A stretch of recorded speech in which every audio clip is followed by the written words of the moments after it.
আল্লাহর সাথে জড়িত পাপ তো সহজেই মাফ করা যায়, কিন্তু আপনি যখন মানুষের সাথে জড়িত পাপে যাবেন তখন মাফ নেবেন কিভাবে? মনে করেন এক ভাই আরেক ভাইকে বললো যে তুই চোর, নাউজুবিল্লাহ। এখন সে বেচারা চুরি করে নাই, কিন্তু আপনি বলে ফেলছেন, কথাটা মুখ দিয়ে বের হয়ে গেছে, ওর মনে আঘাতও লাগছে। এখন বেচারা আপনাকে মাফ করে নাই মনে মনে, কাল কিয়ামতে ওর হক না দিয়ে আপনি পুলসিরাত পার হতে পারবেন না। আল্লাহু আকবার। আল্লাহ পাকের ইনসাফ এবং বিচার এত সূক্ষ্ম হবে। কত সূক্ষ্ম আপনাকে আমি একটা হাদিস থেকে খালি বলি, 1 মিনিট। একটা শিংওয়ালা ছাগল, ছাগলের শিং আছে, দুনিয়াতে একটা ছাগলকে গুঁতা দিয়েছে, ওই ছাগলের বেচারা শিং ছিল না।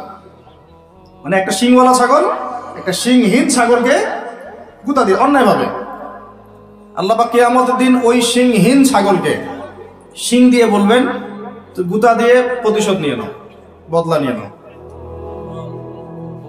তাহলে বলেন তো আমরা আসলে জান্নাতের পথে হাঁটতেছি সত্যি সত্যি কি? নামাজ রোজা হজ যাকাত তো চলছে, ঠিক আছে, বুঝলাম। তো মানুষের সাথে জড়িত হক কিভাবে মিটাবেন কিভাবে? এই যে একটা পণ্যের ভেজাল দিলেন, ওই যে কি বলে ওটাকে, কি মিশাই জানি, ফরমালিন। হ্যাঁ, ফরমালিন। এই যে মিশাই ব্যবসা করলেন, এই যে কতগুলো মানুষ ক্ষতিগ্রস্ত হলো। ধরেন যে লাখ লাখ মানুষ খেয়েছে, বেচারার পেটে সমস্যা হয়ে গেল। আর আপনি কিভাবে পার পাবেন কিয়ামতের মাঠে? আমাকে বুঝান। মাপে আপনি কম দিলেন, ঠকালেন বেচারাকে, ওর হক ছিল, পার পাবেন কিভাবে? বেচারা ও কিছু করে নাই, অযথাই তাকে অপবাদ দিলেন এবং সারা দেশের সামনে ওকে ধুয়ে রেখে দিলেন অন্যায়ভাবে। এখন আপনি পার পাবেন কিভাবে? এই জিনিসগুলো আমরা ভাবি না, আমরা মনে করি নামাজ পড়েছি বা সব পার। মানুষের সাথে জড়িত হক এত সহজে মাফ, বলেন আমার সাথে, মানুষের সাথে জড়িত হক এত সহজে মাফ হবে না। কি করণীয় তাহলে? ওই যে যার সম্পদ নিয়েছেন তার সম্পদ ফেরত দেওয়া, যার মানহানি করেছেন তার মান সম্মান ফেরত দেওয়া। এখন যে মেয়েটার মান সম্মান হানি করে ফেললেন, যে মেয়েটার ইজ্জত নিয়ে নিলেন, এখন কি হবে? কেমন করে ফেরত দিবেন? কিভাবে ফেরত দিবেন? যাকে ধর্ষণ করলেন, যাকে মিথ্যা অপবাদ দিলেন, যার সাথে জেনা করে ফেললেন, ভাবা উচিত না এগুলো? মনে রাখবেন, বড় বড় পরহেজগার, দুনিয়াতে যাদেরকে খুব বড় বড় পরহেজগার মনে হচ্ছে, এমন অনেক মানুষ আল্লাহ না করুক কালকে আমাদের মাঠে জাহান্নামে যাবে। মূল কথাটা হচ্ছে, এখানে একটা পয়েন্ট মনে রাখবেন, মানুষের সাথে জড়িত হক এই দুনিয়াতে আদায় করতে হবে। ঠিক আছে ভাই? এটা লজ্জার কিছু নাই। অন্যায়ভাবে গালি দিলে বলবেন যে ভাই আমার ভুল হয়ে গেছিল, আপনাকে গালি দিয়ে ফেলছিলাম, আমাকে মাফ করে দেন। টাকা নিয়েছেন কারো, ফেরত দেন নাই, দিয়ে দেন সামর্থ্য থাকলে। ওকে না পেলে কি করবেন? তার পরিবারকে দিবেন। তার পরিবারকেও পান নাই, বেচারা নাই পৃথিবীতে, তাহলে তার পক্ষ থেকে সদকা করে দিবেন। তওবা ইস্তেগফার করে ফিরে আসেন, আল্লাহ পাক তৌফিক দান করুন। আর যারা ব্যবসা করতে গিয়ে মানুষকে মাপে কম দিচ্ছেন, মানুষকে হারাম খাওয়াচ্ছেন, বলছেন টাটকা জিনিস কালকে রান্না করছে হুজুর, 3 দিন আগের বাসি তরকারি খাওয়াই দিল। একটা কি খাবেন এটা নিয়ে কথা বলতে গেলে তো আরো 2 ঘন্টা চলে যাবে। খাবেন কি? সবকিছুর মধ্যে ভেজাল দিয়ে রেখে দিচ্ছে। একটা সবজি খাবেন তার মধ্যে ভেজাল দিচ্ছে, মাছ খাবেন তার মধ্যে ভেজাল দিচ্ছে, একটা কুরবানির গরু কিনবেন তার মধ্যে গরু মোটা তাজাকরণ করে মোটা ফুলাই দিচ্ছে। খাবেন কি? দুধ খাবেন? মুসলমানের দোকানে খাঁটি দুধ পাওয়া যায় না, হিন্দুর দোকানে যাওয়া লাগতেছে। এই হচ্ছে অবস্থা আমাদের। দিন কায়েমের কথা আমরা যে বলি না, আমাদের তো নিজের ভিতরেই দিন কায়েম হয় না। এখন আমাদের নিজের আত্মার ভিতরে আল্লাহওয়ালা মানুষ যারা বাংলার মাটিতে আনাচে কানাচে আছেন, তাদের সংখ্যা নিতান্তই কম। ম্যাক্সিমাম আমরা নিজের 3.5 হাত দেহের উপরেই দিন কায়েম করতে পারি। আল্লাহ পাক আমাদেরকে কথাগুলো বোঝার তৌফিক দান করুন। আস্তে আস্তে সব তো নিউট্রালাইজেশন হয়ে গেল।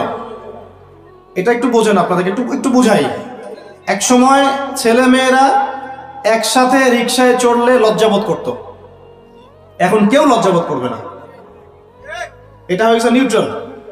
তারপর একটা যুগ আসলো, প্রেমপত্র লেনদেন হতো। আমরা জানি না, আমাদের বাবারা জানে, ওই জেনারেশন জানে। ওই জেনারেশনের সাহস ছিল না যে কোনো মেয়ের সাথে কফি শপে বসবে, রিক্সায় ঘুরবে বা এটা করবে। এখন তারপর একটা জেনারেশন আসলো, এটা নিউট্রাল হয়ে গেল। তারপরে আরেকটা আসলো, এরা আর ওইসবে নাই, সরাসরি কাজ করতে চায়, সরাসরি অন্যায় করতে চায়, সরাসরি জেনা। এখন সেই যুগ চললো। তারপরে আবার পরকীয়াটা আসলো, সিরিয়াল দেখায় পরকীয়া, বাসায় স্বামী বাইরে আরেকটা ছেলে, বাসায় স্ত্রী বাইরে একটা মেয়ে, এই যুগ চললো। আর যে কি কি আসবে আল্লাহ ভালো জানেন। এবং আমার মনে হয়, আল্লাহ মাফ করুক আমাদেরকে, আমার মনে হয় আমরা জোর করে আল্লাহর গজব টেনে নিয়ে আসতেছি। সুদের মধ্য দিয়ে, জেনার মধ্য দিয়ে, ব্যভিচারের মধ্য দিয়ে, অন্যের হক নষ্ট করার মধ্য দিয়ে, আল্লাহ রাব্বুল আলামিনের জমিন থেকে আল্লাহর আইনগুলো সব উঠাই দিয়ে আমরা আল্লাহ পাকের গজব জোর করে টেনে আনতেছি। যদি আসে, আল্লাহ না করুক, ভালো মন্দ কেউ পার পাবো না আমার ধারণা। কারণ সেই ভালোদের উপরে গজব আরো বেশি আসবে যারা হক চিনেও মানুষকে চেনায় নাই, যাদের কাছে কোরআন সুন্নাহর জ্ঞান ছিল, হক যারা চিনতো কিন্তু মানুষকে সতর্ক করে নাই, ওদের উপরে আরো বেশি করে গজব আসবে। আল্লাহ পাক হেফাজত করুন। আমি মূল কথাটাই চলে আসে আবার ফিরে। আমি আপনাদেরকে ইসলাহের কথা বলছি, এখানে কায়েম নাই। কি নাই? যেটা বলছিলাম, হাত আপনি সেটা করতে এখন পারবেন না। যদি কেউ ব্যভিচার করে, বিবাহিত মানুষ, শাস্তি কি অনেকে জানেই নাই। রজম করতে হয়। কি করতে হয়? মাটিতে অর্ধেক কোমর পর্যন্ত পুঁতে ফেলে পাথর নিক্ষেপ করবে এবং একদল মানুষ তা দেখবে। একদল মানুষ যে দেখবে, শাস্তি অবলোকন করা, এটা ইসলাম কোরআনে নতুন করে নাজিল করে নাই। প্রাচীন গ্রিক দর্শনগুলো পড়ে দেখবেন, ওই অ্যারিস্টটলদের যুগ যেটা ছিল, ওই যুগেও শাস্তি সামাজিকভাবে দেওয়া হতো, সবাইকে দেখিয়ে দেওয়া হতো। এটা একটা ভালো ইম্প্যাক্ট পড়ে। কেমন ইম্প্যাক্ট পড়ে? যদি চোরের হাতটা কাটে না সবাই দেখে 10 জন, ওই 10 জন জীবনে কাজ করতে যাবে না। আল্লাহ পাক সেই বিধানটা রেখে দিয়েছেন। আর প্রাচীন গ্রিকের যে দর্শন, এটা বিকৃত, কিন্তু ওই সভ্যতার মধ্যেও তো আল্লাহর নবী এসেছিলেন, আসেন নাই? এমন কোন সভ্যতা নাই যার মধ্যে আল্লাহ পাক নবী পাঠান নাই। তাহলে এই হিন্দু ভাইরা নিঃসন্দেহে তাদের কাছেও কোনো না কোনো নবী আসছিল, তাদের শিক্ষা থেকে তারা হয়তো বের হয়ে গেছে। আল্লাহ পাক বলেছেন ওয়ালিকুল্লি কওমিন হাদ, প্রত্যেকটা কওমের মধ্যে আমি নবী পাঠিয়েছি। প্রত্যেক কওমে, তার মানে এই সভ্যতা যতদিন থেকে ঘুরছে পৃথিবী, আদম আলাইহিস সালামের পর থেকে, কোন প্রত্যেকটা স্থানে, কালে, পাত্রে আল্লাহ রাব্বুল আলামিন নবী পাঠিয়েছেন। তাদের মধ্যে কেউ ছিলেন নবী, কেউ ছিলেন রাসূল। এই তো, তার মানে সবার কিন্তু একটা মৌলিক শিক্ষায় মিল থাকবে। এই জন্য মানুষের ফিতরতগত একটা মৌলিক শিক্ষা ভিতর থেকে চলে আসে যে আল্লাহ ছাড়া কোনো ইলাহ নাই। এটা কিন্তু সবাই বিশ্বাস করে একজন উপরওয়ালা আছে। দেখবেন সবাই বিশ্বাস করে, সব ধর্মের লোকই বলে উপরওয়ালা একজন আছে। আপনি তার ক্ষতি করলে বলবে যে উপরওয়ালা দেখবে, আল্লাহ না বললেও বলবে কি উপরওয়ালা দেখবে। তো মূল কথাটা হচ্ছে যে এই যে শাস্তি দেওয়ার বিধান, এটা আল্লাহ পাক নতুন করে এখানে নাজিল করেন না।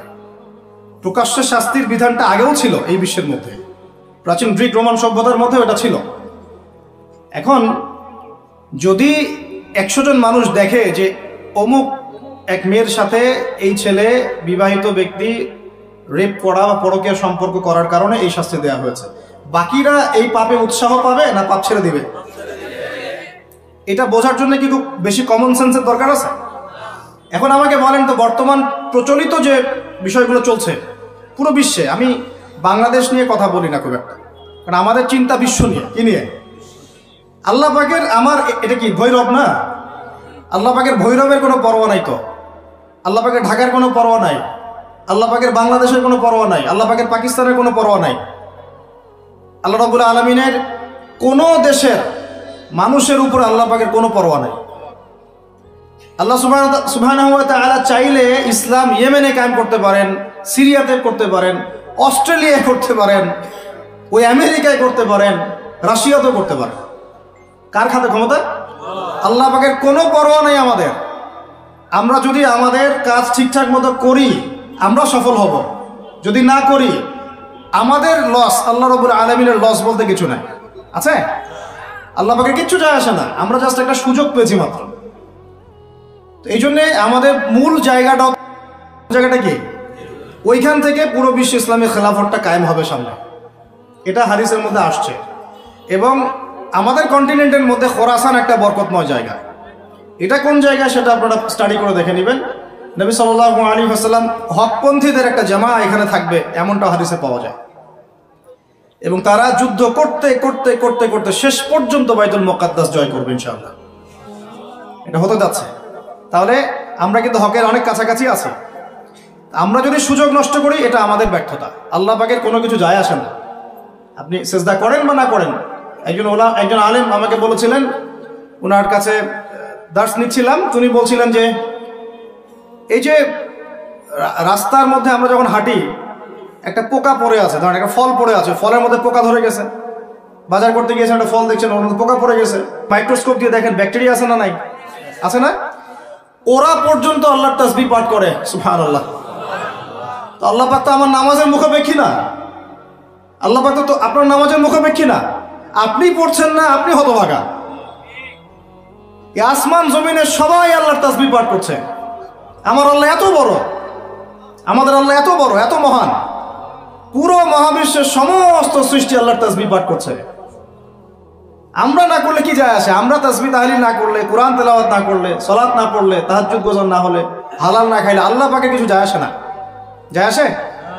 এটাই যদি ফিল করেন তাহলে ইনশাআল্লাহ আপনি মাথাটা নত করে আল্লাহর কাছে ফিরে আসবেন।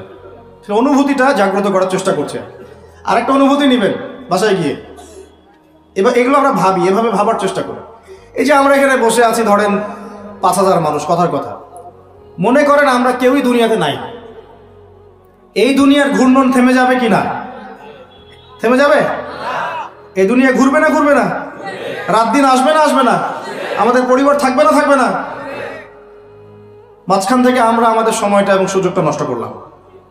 অতএব এত চিন্তা বাদ দেন, চাকরির কি হবে, ব্যবসার কি হবে, আমার মা বোনের কি হবে, আমার পরিবারের কি হবে, আমার এইটার কি সেটার কি, সব চিন্তা বাদ দেন আপনি। এখন আগে চিন্তা করেন যে আমরা দুনিয়াতে কিভাবে আল্লাহর দিন পালন করব, কিভাবে পরকালে নাজাত পাবো। আগে নিজের চিন্তা করেন। আমরা তো মানুষের চিন্তা করে করে লাইফ নষ্ট করে ফেলে দিলাম। এখন আপনারা শিক্ষা নিচ্ছেন না দিনের। কেন শিক্ষা নিচ্ছেন না? কারণ আপনারা চিন্তা করেন যে একটা সার্টিফিকেট দরকার, চাকরি পাইতে হবে। এই ফ্লোতে যেতে যেতে আপনার 20 বছর 25 বছর চলে যাবে, পরে আফসোস করবেন। ওই সার্টিফিকেট আপনি কার জন্য চান? নিজের জন্য, একটা ভালো মেয়েকে বিয়ে করতে চান, হালাল খাইতে চান, এই তো আপনার সন্তানদের ভবিষ্যৎ চান। এটাই তো আমাদের গোল, নাকি? আল্লাহ পাক এগুলো করতে নিষেধ করেন নাই, কিন্তু দিনের শিক্ষা এবং আমল বাদ দিয়ে নয়। আমরা এখন এই দুনিয়ার পিছনে ছুটতে ছুটতে আল্লাহকে ভুলে যাই, রাসূলকে ভুলে যাই, নামাজকে ভুলে যাই, কোরআনকে ভুলে যাই। এটাই সবচেয়ে সমস্যা আমাদের, এইটাই সবচেয়ে বড় সমস্যা। যে যুব সমাজ সালাত আদায় করছে না, এরা আল্লাহর জন্য জিহাদ করবে? কশ্চিন কালেও না। যে যুব সমাজ কোরআন তেলাওয়াতই করতে জানে না, আবেগে খালি বলতে পারে যে হ্যাঁ কোরআনের জন্য জান দিতে প্রস্তুত, কিন্তু পারবে না এটা করতে। আর একটা চিন্তা আমরা বাদ দিব, কোনো রকম পাশ করার চিন্তাটা বাদ দিব। আমাদের সবার একটা চিন্তা হয়ে থাকে, কি চিন্তা? কোনো রকম পার পাইলেই পার। চিন্তা করি যে কোনো রকম যদি বাঁচতে পারি তাইলেই হবে। সাহাবায়ে কেরাম এইভাবে চিন্তা করতেন না, তাবেঈন ইসলাম এইভাবে চিন্তা করতেন না, তাবেঈন, 4 ইমাম, আমাদের খোলাফায়ে রাশিদিন, আইম্মাতুল মুজতাহিদ, তারা এইভাবে চিন্তা করতেন না। তারা চিন্তা করতেন আমি মানে নর্মাল মুসলিম হব না, আমি এক্সট্রা অর্ডিনারি মুসলিম হব। একটা নর্মাল মুসলিম। আল্লাহ পাক আমাদেরকে কিন্তু এক্সট্রা অর্ডিনারি হতে বলছেন, সূরা মুলকের মধ্যেও আছে কিন্তু, তাবারাকাল্লাযী বিয়াদিহিল মুলক ওয়া হুয়া আলা কুল্লি শাইইন কাদির আল্লাযী খালাকাল মাউতা ওয়াল হায়াতা লিয়াবলুয়াকুম আইয়ুকুম আহসানু আমালা। এই যে কথাটা বলতে হচ্ছিল, আল্লাহ পাক জীবন মৃত্যু সৃষ্টি করেছেন, আল্লাহ পাক দেখতে চান, লিয়াবলুয়াকুম, তোমাদেরকে পরীক্ষা করতে চান, আইয়ুকুম, তোমাদের মধ্যে কে, আহসানু আমালা, আমলে আহসান কে, সবচেয়ে ভালো কে। আল্লাহ পাক দেখতে চান না যে গরু খাওয়া মুসলিমকে, কে জুমায় জুমায় নামাজ পড়তে যায়, ঠিক আছে, কে খালি ঈদের নামাজ পড়তে যায়, কে খালি নামাজ পড়ে আবার সুদও খায়, যে এবার যাকাতও দেয়, এদিকে দুর্নীতিও করে, ওমরা হজ করে আবার এদিকে মানুষের হক নষ্ট করে। এইটা আল্লাহ দেখতে চান না। আল্লাহ পাক দেখতে চান আমলের শ্রেষ্ঠকে, মানে ক্লাসে ফার্স্ট কে হয়। এই উম্মতের দায়িত্ব বাংলার জমিনে 8-10 জন 20 জন আলেম, 10 জন দায়ী, 10 জন মাদ্রাসা শিক্ষক, তাদের উপরে নয়। দিনের, যদি দিনকে মহব্বত করেন, ভালোবাসেন, দিনের বিজয় চান, প্রত্যেকের দায়িত্ব আছে, প্রত্যেকের দায়িত্ব আছে। আপনারও তো দায়িত্ব আছে। আপনাকে আল্লাহ মাল সম্পদ দিয়েছেন, ওইটা দিয়ে আপনি দিনের জন্য কি করলেন আল্লাহ দেখতে চান। আল্লাহ পাক আপনাকে জ্ঞান দিলেন, প্রজ্ঞা দিলেন, আপনি ওইটা দিয়ে দিনের জন্য কি করলেন আল্লাহ পাক দেখবেন তো। আল্লাহ পাক আপনাকে লেখার ক্ষমতা দিয়েছেন, কতটুকু লিখলেন আল্লাহ পাক দেখবেন। আল্লাহ পাক বলার ক্ষমতা দিয়েছেন আপনাকে, আপনি ভালো বলতে পারেন, কতটুকু হক বললেন আল্লাহ পাক দেখবেন। আল্লাহ পাক আপনাকে সামাজিক, অর্থনৈতিক, রাজনৈতিক ক্ষমতা দিলেন, আল্লাহ দেখতে চান আপনি এটা দিয়ে দিনের জন্য কি করেন। অন্যথায় আল্লাহ পাক এটা কেড়ে নিতে সময় লাগবে না, এক মুহূর্তে আল্লাহ পাক কেড়ে নিতে পারেন। পৃথিবীতে নমরুদের নামও কেউ স্মরণ করে না, এখন ফেরাউনের নামও কেউ স্মরণ করে না। স্মরণ করলেও নেগেটিভলি স্মরণ করে, অভিশাপের সাথে স্মরণ করে, তাই না? প্রশংসার সাথে স্মরণ করে না। কত শত সম্প্রদায় আল্লাহ পাক বলেছেন ওয়ালাকাদ আহলাকনা ক্বাবলাহুম মিনাল কুরুন, কত সম্প্রদায় আমি ধ্বংস করে দিয়েছি তোমাদের আগে। কত সম্প্রদায় ছিল, লক্ষ লক্ষ কোটি কোটি সম্প্রদায়কে আমি ধ্বংস করে দিয়েছি তোমাদের আগে। নাই, তাদের শব্দও কি তোমরা শুনতে পাও? শব্দও শুনতে পাও না। তারা চিৎকার করছে বারজাকের জগতে আযাব থেকে বাঁচার জন্য, আমরা শুনতেও পাই না। রব্বানা আবসারনা ওয়া সামি'না ফারজি'না না'মাল সালিহান ইন্না মুকিনুন, তারাই কথা বলছে। রব্বানা, হে আমাদের রব, আবসারনা, আমরা দেখেছি, মানে পরকাল আমরা দেখা হয়ে গেছে। এখন আমরা দেখেছি, কোন চোখ দিয়ে? দুই চোখ দিয়ে দেখেছি আমরা। ওয়া সামি'না, শুনলাম, মানে যা আপনি বলেছেন আমরা শুনেছি, এখন শুনেছি, দেখেছি। ফারজি'না, আমাদেরকে একটু কাইন্ডলি ফিরায় দেন দুনিয়াতে। না'মাল সালিহান, ওই যে বলছি আমল সালেহ করে আবার ফিরে আসবো। ইন্না মুকিনুন, আমাদের ইয়াকিন হয়ে গেছে। কে বলছে এরা? যত কম পৃথিবীতে ধ্বংস হয়েছে আল্লাহর আযাবে, গজবে, আল্লাহ বিরোধিতায়, তারাই কথা বলছে। তাহলে কিসের বড়াই? বড়াইয়ের অহংকারের জায়গা আছে? মানুষের অহংকার শোভা পায়? মানুষের মতো ক্ষুদ্র তুচ্ছ সৃষ্টির অহংকার শোভা পায়? 2 দিন পাতলা পায়খানা দিলে বাস শেষ মানুষ, একটা ডেঙ্গু জ্বর দিলেই শেষ। এই যে ঢাকার শহর বস্তুবাদী হয়ে যাচ্ছেন দিন দিন, পুরো পশ্চিম আদলে এক ঝাঁকুনিতে 50 লাখ মানুষ মরতে পারে, এক ঝাঁকুনিতে, খালি 5, 6, 7 মাত্রার মানুষকে আল্লাহ পাক ছোট্ট একটা ক্যান্সারের ভাইরাস দিয়ে শেষ করে ফেলতে পারে, সামান্য একটা মহামারীর বাতাস দিয়ে লাখ লাখ মানুষকে মারতে পারে না। মানুষের অহংকার শোভা পায়? কোন মানুষ নামাজ পড়ে না চিন্তা করেছেন? যে মানুষের হৃদস্পন্দন, শ্বাস আল্লাহ নিয়ন্ত্রণ করছেন, একটু শ্বাসকষ্ট হলেই হাসপাস উড়ে যায়। বড় একজন আলেম তেলাওয়াত করছেন, কোরআন তেলাওয়াত, নামাজে আমরা পিছনে নামাজ পড়ছি, শ্বাসকষ্টের কারণে তেলাওয়াতের পুরো আয়াতটা তেলাওয়াত করতে পারেন না, থেমে থেমে তেলাওয়াত করতে হয়। তখন আমার মনের মধ্যে চিন্তা আসলো, সুবহানাল্লাহ, এত বড় আলেম, আল্লাহ পাক তাকে এইভাবে শ্বাসকষ্ট দিয়ে পরীক্ষা করছেন, অথচ আল্লাহ পাক আমাকে এখান থেকে মুক্ত রাখছেন, আমি তো তার মতো তেলাওয়াতও করি না। কত মানুষ পঙ্গু হয়ে পড়ে আছে, ওই অবস্থায় আল্লাহর ইবাদত করতেছে। কত মানুষের চোখ নাই, হাফেজে কোরআন হয়ে বসে আছে, মুফতি হয়ে বসে আছে, আছে না? তাই নেয়ামতের কথা স্মরণ করেন, আল্লাহ পাকের নেয়ামতগুলো স্মরণ করেন, বোঝার চেষ্টা করেন। আল্লাহ পাক সূরা দুহায় এটাই বলছেন, সূরা দুহার শেষে আল্লাহ পাক এটা বলছেন, আলাম ইয়াজিদকা ইয়াতীমান ফাআওয়া, তোমাকে আমি ইতিম অবস্থায় পাই নাই, আশ্রয় কি দেইনি? ওয়া ওয়াজাদাকা দাল্লান ফাহাদা ওয়া ওয়াজাদাকা আইলান ফাআগনা فأما اليتيم فلا تقهر وأما السائل فلا تنهر وأما بنعمة ربك فحدث।